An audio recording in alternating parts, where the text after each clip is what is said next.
ॐ कौसल्या सुप्रजा रामपूर्वा सन्ध्या प्रवर्तते। उत्तिष्ठ नरशार्दूला कर्तव्यं दैवमान्निकम्। कौसल्या सुप्रजा रामपूर्वा सन्ध्या प्रवर्तते। उत्तिष्ठ नरशार्दूला कर्तव्यं दैवमान्निकम्। उत्तिष्ठोत्तिष्ठ गोविन्द उत्तिष्ठ गरुडध्वज। उत्तिष्ठ कमलाकान्त त्रैलोक्यं मङ्गलं कुरु। उत्तिष्ठोत्तिष्ठ गोविन्द उत्तिष्ठ गरुडध्वज। उत्तिष्ठ कमलाकान्त त्रैलोक्यं मङ्गलं कुरु। मातः समस्त जगतां मधुकैटभारे। वक्षो विहारिणि मनोहर दिव्यमूर्ते। श्रीस्वामिनि श्रित जनप्रिय धानशीले।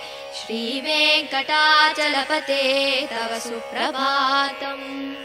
तव सुप्रभातमरविन्दलोचने। भवतु प्रसन्नमुखचन्द्रमण्डले। विधिशङ्करेन्द्रवनिताभिरर्चिते।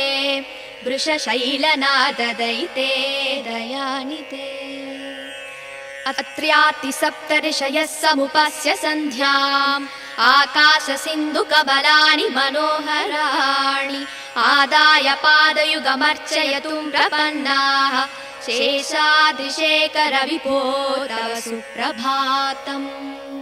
पञ्चाननाब्ज भव षण्मुखवासवाद्याः।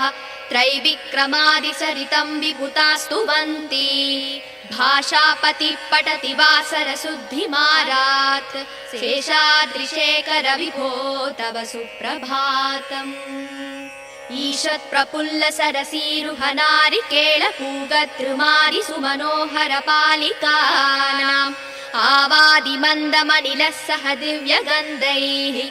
शेषाद्रिशेखर विभो तव सुप्रभातम्। उन्मील्य नेत्रयुगमुत्तम पञ्जरस्ताः। पात्रावशिष्ट कदली फलपायसानि। भूत्वा सलीलमतकेलि सुखा पठन्ति। शेषाद्रिशेखर विभो तव सुप्रभातम्।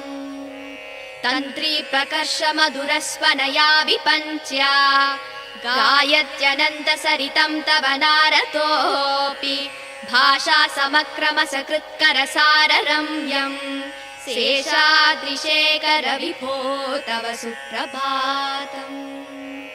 भृङ्गावली समकरन्तरसानुवित्त जङ्कार गीतनिनदै सह सेवनाय। निर्याद्युपान्त सरसी कमलोदरेभ्यः। शेषाद्रिशेखर विभो तव सुप्रभातम्। योषा गणेन वरदध्नि विमध्यमाने। गोशालयेषु दधिमन्दगतीव्रघोषाः। रोषा कलिम्बिततते ककुपस्स कुम्भाः। शेषाद्रिशेखर विभो तव सुप्रभातम्। पद्मे समित्र सदपत्र गदारिवर्गाः। हर्तुं श्रियं कुवलयस्य निजाङ्गलक्ष्म्या। भेरी निनादमिव बिभ्रति तीव्रनादम्। शेषाद्रिशेखर विभो तव सुप्रभातम्। श्रीमन्नभीष्टवरदाखिल लोकबन्धो। श्री श्रीनिवास जगदेकदयैक सिन्धो। श्रीदेवतागृह भुजाङ्कर दिव्यमूर्ते। श्रीवेङ्कटाचलपते तव सुप्रभातम्। श्रीस्वामि पुष्करिणिकाप्लव निर्मलाङ्गा। श्रेयोधिनो हर विरिञ्चि सनन्दनाद्याः। द्वारे वसन्ति वरवेत्र हतोत्तमाङ्गाः। श्रीवेङ्कटाचलपते तव सुप्रभातम्। श्रीशेषशैलगरुडाचल वेङ्कटाद्रिनारायणाद्रिविषवाद्रिविषाद्रिमुख्याम्। आख्यां त्वदीय वसते रनि संवदन्ति। श्रीवेङ्कटाचलपते तव सुप्रभातम्। सेवा परा शिव सुरेश कृशानुधर्म रक्षोऽम्बुनाथ भवमान धनाधिनाथाः। भक्ताञ्जलि प्रविलसन् निज शीर्षदेशाः।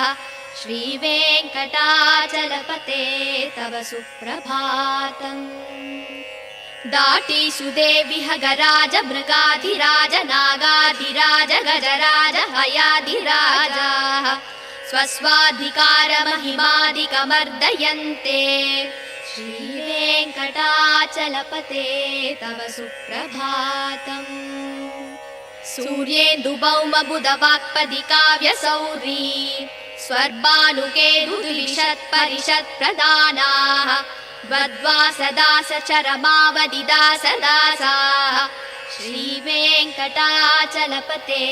तव सुप्रभातम् द्वत्पादधूलिपरितस्फुरितोत्तमाङ्गाः स्वर्गापवर्गनिरपेक्ष निजाङ्गराङ्गाः कल्पाकमालयनयाकुलतां लभन्ते श्रीवेङ्कटाचलपते तव सुप्रभातम् त्वद्गोपुराग्रशिखराणि निरीक्षमाणाः स्वर्गापवर्गपदवीं परमां श्रयन्तः मर्त्या मनुष्यभुवने मदिमाश्रयन्ते श्रीवेङ्कटाचलपते तव सुप्रभातम् श्रीभूमिनायक दयादिगुणामृताब्धे देवादिदेव जगदेक शरण्यमूर्ते श्रीमन्दनन्द गरुडाधिभिरार्चिताङ्ग्रे श्रीवेङ्कटाचलपते तव सुप्रभातम्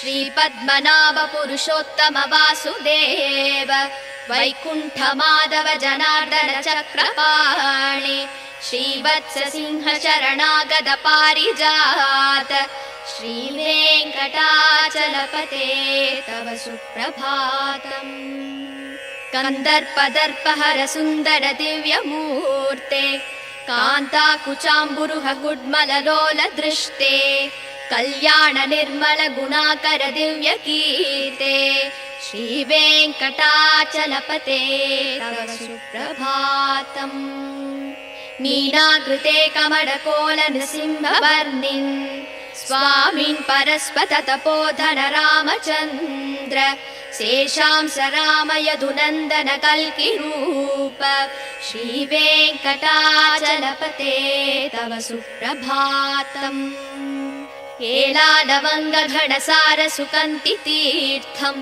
दिव्यं वियत्सरिति हेम घटेषु पूर्णम् धृत्वाद्य वैदिकसिकामणयः प्रहृष्टाः दिष्टन्ति वेङ्कटपते तव सुप्रभातम् भास्वानुदे दिवि गचानि सरोरुहाणि सम्पूरयन्ति निनदैककुपो विहङ्गाः श्रीवैष्णवा सततमर्तितमङ्गलास्ते तामाश्रयन्ति तव वेङ्कटसुप्रभातम् ब्रह्मादयः सुरवराः समहर्षयस्ते सन्तः सनन्दनमुखास्तव योगिवर्याः तामान्तिके तव हि मङ्गलवस्तु हस्ताः श्रीवेङ्कटाचलपते तव सुप्रभातम् लक्ष्मीनिवास निरवद्य गुणैकसिन्धो संसारसागर समुत्तरणैकसेतो वेदान्त वेद्य निज वैभव भक्तभोग्य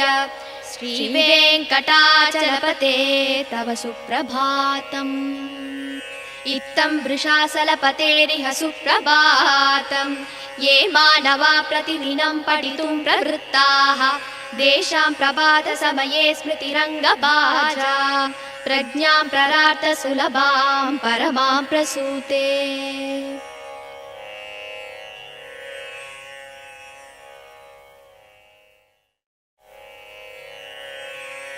ॐ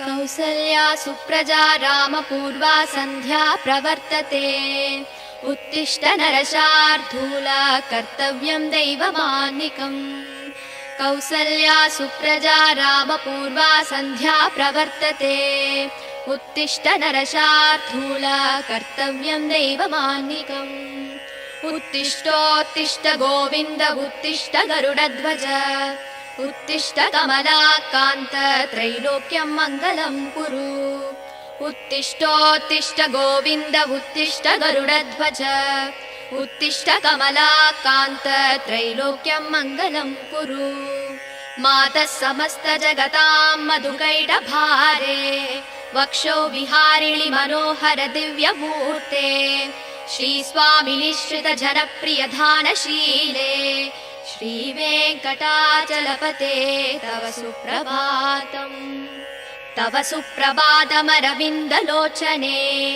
भवतु प्रसन्नमुखचन्द्रमण्डले विधिशङ्करेन्द्रवनिताभिरर्चिते वृषशैलनाददयिते दयानिते अत्र्यातिसप्तऋषयः समुपस्य सन्ध्याम् आकाशसिन्धुकबलानि मनोहराणि आदाय पादयुगमर्चयतुं प्रपन्नाः शेषाद्रिशेखरविभो तव सुप्रभातम् पञ्चाननाब्जभवषण्मुखवासवाद्याः त्रैविक्रमादिसरितं विभुतास्तुवन्ति भाषापतिः पठति वासरशुद्धिमारात् शेषाद्रिशेखरविभो तव सुप्रभातम् ईषत्प्रफुल्लसरसीरुहनारिकेळपूगद्रुमारि सुमनोहरपालिकानाम् आवादिमन्दमनिलः सह दिव्यगन्धैः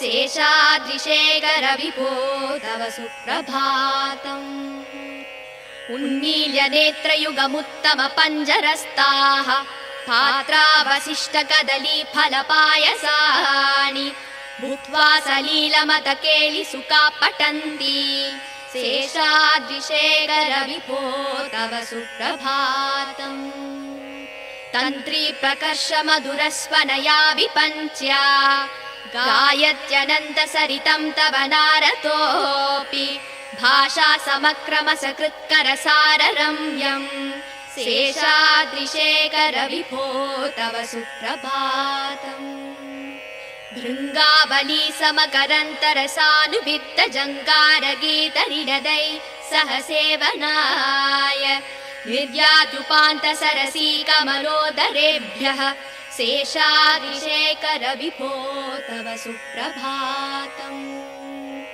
योषा गणेन वरदध्रिविमध्यमाने गोशालयेषु दधिमन्दगतीव्रघोषाः रोषा कलिम्बितदते ककुपस्स कुम्भाः शेषाद्रिशेखरविभो तव सुप्रभातम् पद्मे समित्रसदपत्रगदारिवर्गाः हर्तुं श्रियं कुवलयस्य निजाङ्गलक्ष्म्या भेरीनिनादमिव बिभ्रति तीव्रनादम् शेषाद्रिशेखरविभो तव सुप्रभातम् श्रीमन्नभीष्टवरदाखिललोकबन्धो श्री श्रीनिवास जगदेकदयैकसिन्धो श्रीदेवतागृहभुजाङ्कर दिव्यमूर्ते श्रीवेङ्कटाचलपते तव सुप्रभातम् श्रीस्वामि पुष्करिणिकाप्लवनिर्मलाङ्गा श्रेयोधिनो हर विरिञ्चि सनन्दनाद्याः द्वारे वसन्ति वरवेत्रहतोत्तमाङ्गाः श्रीवेङ्कटाचलपते तव सुप्रभातम् श्रीशेषशैलगरुडाचल वेङ्कटाद्रिनारायणाद्रिविषवाद्रिविषाद्रिमुख्याम् आख्यां त्वदीयवसते रनिसंवदन्ति श्रीवेङ्कटाचलपते तव सुप्रभातम् सेवापरा शिव सुरेश कृशानुधर्म रक्षोऽम्बुनाथ भवमान धनाधिनाथाः भक्ताञ्जलि प्रविलसन्निज शीर्षदेशाः श्रीवेङ्कटाचलपते तव सुप्रभातम् दाटीषु देविह गराज मृगाधिराज नागाधिराज गजराज हयाधिराजाः स्वस्वाधिकारमहिमादिकमर्दयन्ते श्रीवेङ्कटाचलपते तव सुप्रभातम् सूर्येन्दुभौमबुधवाक्पदि काव्यसौरी स्वर्भानुकेतुद्विषत्परिषत्प्रदानाः वद्वासदास चरमावधिदासदासाः श्रीवेङ्कटाचलपते तव सुप्रभातम्। द्वत्पादधूलिपरितस्फुरितोत्तमाङ्गाः स्वर्गापवर्गनिरपेक्षनिजाङ्गराङ्गाः कल्पाकमाललनयाकुलतां लभन्ते। श्रीवेङ्कटाचलपते तव सुप्रभातम्। त्वद्गोपुराकृशिकराणि निरीक्षमाणाः स्वर्गापवर्गपदवीं परमां श्रयन्तः मर्त्या मनुष्यभुवने मदिमाश्रयन्ते। श्रीवेङ्कटाचलपते तव सुप्रभातम्। श्रीभूमिनायक दयादिगुणामृताब्धे देवादिदेव जगदेक शरण्यमूर्ते श्रीमन्दनन्द गरुडाधिभिरार्चिताङ्ग्रे। श्रीवेङ्कटाचलपते तव सुप्रभातम्। श्रीपद्मनाभ पुरुषोत्तम वासुदेव वैकुण्ठमाधव जनार्दन चक्रपाणि श्रीवत्स सिंह शरणागत पारिजात। श्रीवेङ्कटाचलपते तव सुप्रभातम्। कन्दर्पदर्पहर सुन्दर दिव्यमूर्ते कान्ताकुचाम्बुरुह गुड्मललोल दृष्टे कल्याण निर्मल गुणाकर दिव्य कीर्ते। श्रीवेङ्कटाचलपते तव सुप्रभातम्। मीनाकृते कमलकोल नृसिंहवर्णिन् स्वामिन् परस्पत तपोधन रामचन्द्र शेषांस राम यदुनन्दन कल्किरूप। श्रीवेङ्कटाचलपते तव सुप्रभातम्। एलालवङ्गघनसार सुकन्ति तीर्थम् दिव्यं वियत्सरिति हेम घटेषु पूर्णम् धृत्वाद्य वैदिकसिकामणयः प्रहृष्टाः दिष्टन्ति वेङ्कटपते तव सुप्रभातम्। भास्वानुदे दिवि कचानि सरोरुहाणि सम्पूरयन्ति निनदैककुपो विहङ्गाः। श्रीवैष्णवा सततमर्तितमङ्गलास्ते तामाश्रयन्ति तव वेङ्कट सुप्रभातम्।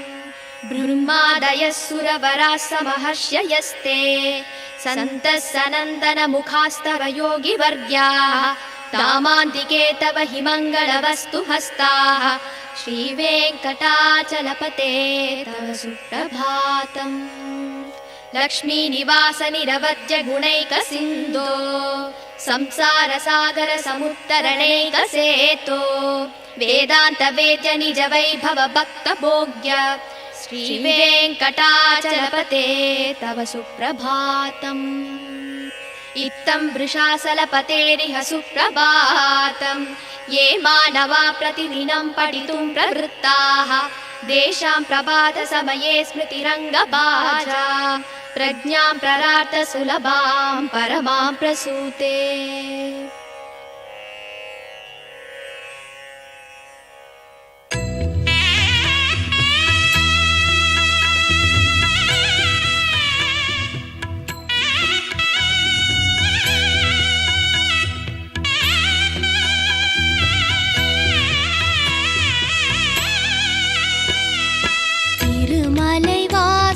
श्री श्रीनिवासा तिरुमगळ पोற்றும் अழகிयने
கமலம் மலர் மேல் வசிக்கும் மகளே உறைவாள் பெருமாள் திருமார்பினிலே திகழும் நல் குங்கும மேனியனே விஜயீ பவ வெங்கட சைலபதே.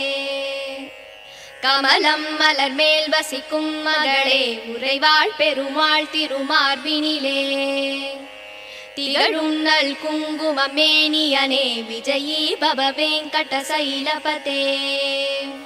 கமலம் இதற்போல் நல் கண்ணுடையான் கடல் மேல் உரை பஞ்சனை கொண்டவனே நலங்கள் தரும் செல்வம் எல்லாம் தருவாய் திருவேங்கடனே என்னை காத்தருள்வாய்.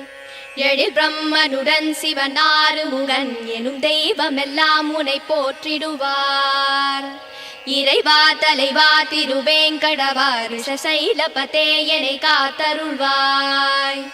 என்னை தீண்டிடும் வல்வினை தீவினைகள் பல நூறு தவறுகளின் துயர் நிலைகள் யாவும் தீண்டிட உனை நாடுகிறேன் தயவை தந்தென்னை காத்தருள்வாய். உயர் வேங்கட மாமலை மீதினிலே வரம் யாவும் தருகின்ற வள்ளலும் நீ மறைகள் போற்றும் பரம்பொருள் மறவேன் உனையின்றி தெய்வம் இல்லை. குழலின் ஒளியால் பல நூறு கோடி அழகிய கோபியர் கண்டவன் நீ பல நூறு கோடி மதனின் அழகை வசுதேவன் மகன் உனை அறிவேனே. ரகுகுல திலகா தசரதன் மகனே விலையேந்திய வீரனின் ரகுநாயகன் ராமா என்னும் பெயரால் என்னை காத்தருள் செய்யும் கருணை கடலே. பூதேவியின் மகளாம் சீதையினை பூங்கரந்தனை பிடித்த நாயகனே தென் இலங்கை நரக்கனை மாய்த்தவனே உன் மலர் எனும் திருவடி சரணமையா. நல்வீரமும் முகமும் நல்குணமும் இரு தோளழகும் தினம் கொண்டவனே ரகுகுல தெய்வம் உன்னை அன்றி எந்த மனதினில் இனி ஒரு தெய்வமில்லை. உன்னை அன்றி தெய்வம் இலை வெங்கடேஷா உன் நாமம் வேறின்றி ஏதுமில்லை ஸ்ரீனிவாசா. ஹரே வெங்கடேஷா அருள்வாய் அருள்வாய் மரவேன் வெங்கடேஷா விருப்பம் அருள்வாய். மனம் முந்த நடியை மறவாமல் இருக்க தினம் உன்னை தியானித்து நிற்கின்றேன். அதன் காரணத்தால் முந்தன் திருக்கோலம் எனக்கருள் செய்திடுவாய் பிரபு வெங்கடேஷா. பிறவிகளால் ஏற்பட்ட தீவினையால் பிழைகள் 100 செய்தேன் மன்னித்தருள் மன்னித்தருள் சேஷசைல சிகாமணி.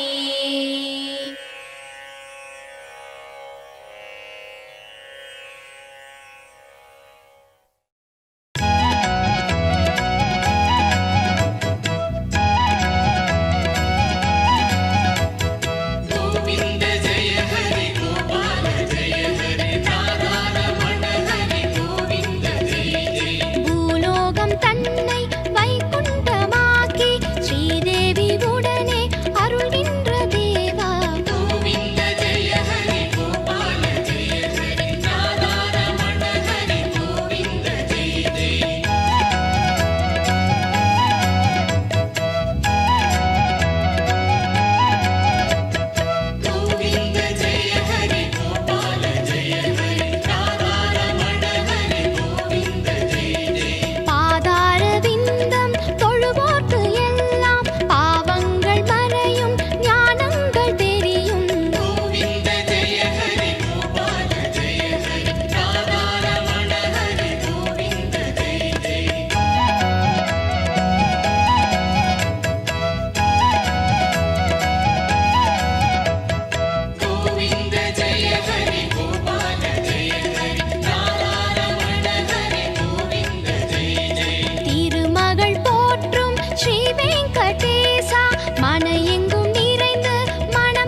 அடியவர் குறை நீக்கும் ஏழுமலை. அருள் தரும் மாமலை திருமலையே, அடியவர் குறை நீக்கும் ஏழுமலை. வருவோர்க்கும் தொழுவோர்க்கும் திருநாமம் துணை நிற்கும், அதுதானே திருவேங்கடம். தனம் யாவும் முனை சேரும், குலம் யாவும் தழை தோங்கும், தினம் பாடு திருமந்திரம். பல யுகங்களாய் உனை சேர்ந்திடும், அருள் தரும் மாமலை திருமலையே, அடியவர் குறை நீக்கும் ஏழுமலை.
அருள் தரும் மாமலை திருமலையே, அடியவர் குறை நீக்கும் ஏழுமலை.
அருள் தரும் மாமலை திருமலையே, அடியவர் குறை நீக்கும் ஏழுமலை.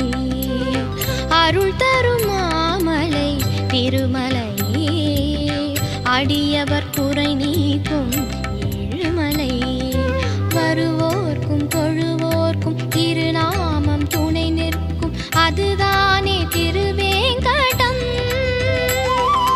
தனம் யாவும் புனை சேரும், குலம் யாவும் தழை தோங்கும், தினம் பாடு திருமந்திரம்.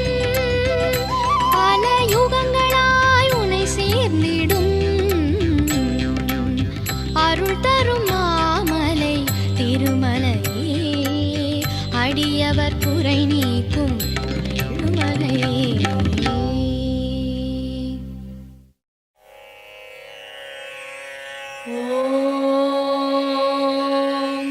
कौसल्या सुप्रजा रामपूर्वा सन्ध्या प्रवर्तते, उत्तिष्ठ नरशार्दूल कर्तव्यं दैवमान्निकम्, कौसल्या सुप्रजा रामपूर्वा सन्ध्या प्रवर्तते उत्तिष्ठ नरशार्दूल कर्तव्यं दैवमान्निकम् उत्तिष्ठोत्तिष्ठ गोविन्द उत्तिष्ठ गरुडध्वज उत्तिष्ठ कमलाकान्त त्रैलोक्यं मङ्गलं कुरु उत्तिष्ठोत्तिष्ठ गोविन्द उत्तिष्ठ गरुडध्वज उत्तिष्ठ कमलाकान्त त्रैलोक्यं मङ्गलं कुरु मातः समस्त जगतां मधुकैटभारे वक्षो विहारिणि मनोहर दिव्यमूर्ते श्रीस्वामि निःश्रित जनप्रियधानशीले श्रीवेङ्कटाचलपते तव सुप्रभातम् तव सुप्रभातमरविन्दलोचने भवतु प्रसन्नमुखचन्द्रमण्डले विधिशङ्करेन्द्रवनिताभिरर्चिते वृषशैलनाददयिते दयानिते अत्र्यातिसप्तऋषयः समुपस्य सन्ध्याम् आकाशसिन्धुकबलानि मनोहराणि आदाय पादयुगमर्चयतुं प्रपन्नाः शेषाद्रिशेखरविभो तव सुप्रभातम् पञ्चाननाब्जभव षण्मुखवासवाद्याः त्रैविक्रमादिसरितं विभुतास्तुवन्ति भाषापति पठति वासरशुद्धिमारात् शेषाद्रिशेखरविभो तव सुप्रभातम् ईषत्प्रफुल्ल सरसीरुहनारिकेळपूगद्रुमादि सुमनोहर पालिकानाम् आवादिमन्दमनिलः सह दिव्यगन्धैः शेषाद्रिशेखरविभो तव सुप्रभातम् उन्मील्य नेत्रयुगमुत्तम पञ्जरस्ताः पात्रावशिष्टकदली फलपायसानि भूत्वा सलीलमतकेलि सुखा पठन्ति शेषाद्रिशेखरविभो तव सुप्रभातम् तन्त्री प्रकर्ष मधुरस्वनया विपञ्च्या गायत्यनन्तसरितं तव नारतोऽपि भाषा समक्रमसकृत्करसाररम्यम् शेषाद्रिशेखरविभो तव सुप्रभातम् भृङ्गावली समकरन्तरसानुवित्तजङ्गारगीतनिनदै सह सेवनाय निर्याद्युपान्तसरसी कमलोदरेभ्यः शेषाद्रिशेखरविभो तव सुप्रभातम् योषा गणेन वरदध्नि विमध्यमाने गोशालयेषु दधिमन्दगतीव्रघोषाः रोषा कलिम्बितदते ककुपस्स कुम्भाः शेषाद्रिशेखरविभो तव सुप्रभातम् पद्मे समित्र सदपत्र गदालिवर्गाः हर्तुं श्रियं कुवलयस्य निजाङ्गलक्ष्म्या भेरी निनादमिव बिभ्रति तीव्रनादम् शेषाद्रिशेखरविभो तव सुप्रभातम् श्रीमन्नभीष्टवरदाखिललोकबन्धो श्री श्रीनिवास जगदेकदयैकसिन्धो श्रीदेवतागृहभुजाङ्कर दिव्यमूर्ते श्रीवेङ्कटाचलपते तव सुप्रभातम् श्रीस्वामि पुष्करिणिकाप्लवनिर्मलाङ्गा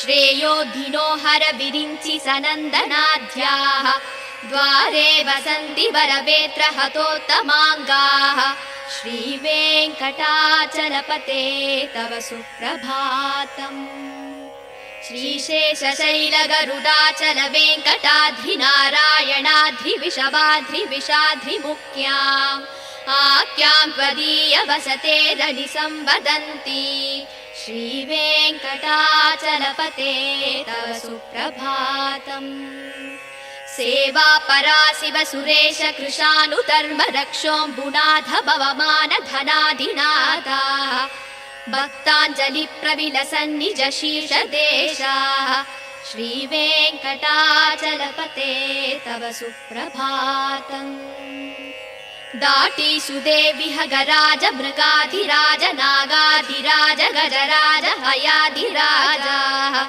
स्वस्वाधिकारमहिमादिकमर्दयन्ते श्रीवेङ्कटाचलपते तव सुप्रभातम् सूर्येन्दुभौमबुधवाक्पदिकाव्यसौरी स्वर्भानुकेतुद्विषत्परिषत्प्रदानाः द्वद्वासदासचरमावदिदासदासाः श्रीवेङ्कटाचलपते तव सुप्रभातम् द्वत्पादधूलिपरितस्फुरितोत्तमाङ्गाः स्वर्गापवर्गनिरपेक्षनिजाङ्गराङ्गाः कल्पाकमालयनयाकुलतां लभन्ते श्रीवेङ्कटाचलपते तव सुप्रभातम् त्वद्गोपुराकृशिखराणि निरीक्षमाणाः स्वर्गापवर्गपदवीं परमां श्रयन्तः मर्त्या मनुष्यभुवने मदिमाश्रयन्ते